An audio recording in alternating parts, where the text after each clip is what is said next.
മലയോര ഹൈവേയുടെ ഉദ്ഘാടനത്തിന്റെ ഭാഗമായിട്ടാണ് കിഫ്ബിയുടെ നേതൃത്വത്തിൽ ഇടുക്കിയിൽ ഹിൽ ഹൈവേ റൺ മാരത്തൺ സംഘടിപ്പിച്ചത്. ബോളിവുഡ് നടനും മോഡലും ദീർഘദൂര ഓട്ടക്കാരനുമായ മിലിന്ദ് സോമനായിരുന്നു മാരത്തണിന്റെ മുഖ്യ ആകർഷണം.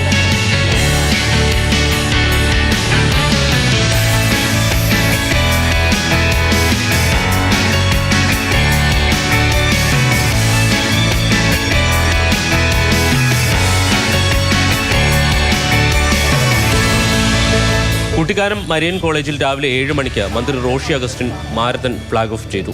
മിലിന്ദ് സോമനൊപ്പം വനിതാ ബൈക്ക് റൈഡർമാർ, സ്കേറ്റിംഗ് ടീമുകൾ, സൈക്ലിംഗ്, ബുള്ളറ്റ് റൈഡർമാർ ഉൾപ്പെടെ ഓട്ടത്തിന്റെ ഭാഗമായി.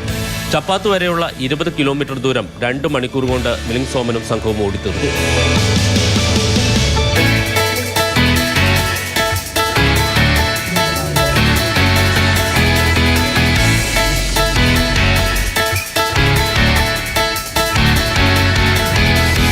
ഏകദേശം 203 കോടിയോളം രൂപ ചെലവഴിച്ചാണ് മലയോര ഹൈവേയുടെ കുട്ടിക്കാനം മുതൽ കട്ടപ്പന വരെയുള്ള ഭാഗം പൂർത്തീകരിച്ചത്. കട്ടപ്പനയിൽ നടന്ന പൊതുസമ്മേളനത്തിൽ മന്ത്രി മുഹമ്മദ് റിയാസ് റോഡ് ഉദ്ഘാടനം ചെയ്തു. Lovely route, a wonderful route that we ran on today. And I was told that earlier the road was not so good, but today I see the road, it is like the roads in Europe. It is so beautiful. I ran without shoes, completely barefoot. It is one of the best roads in the world. So congratulations to you all. Congratulations to KIFBI. Congratulations to the administration. And I wish you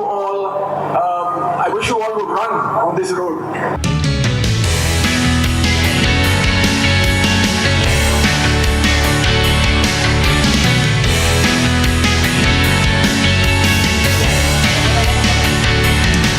Mathrubhumi news Idukki.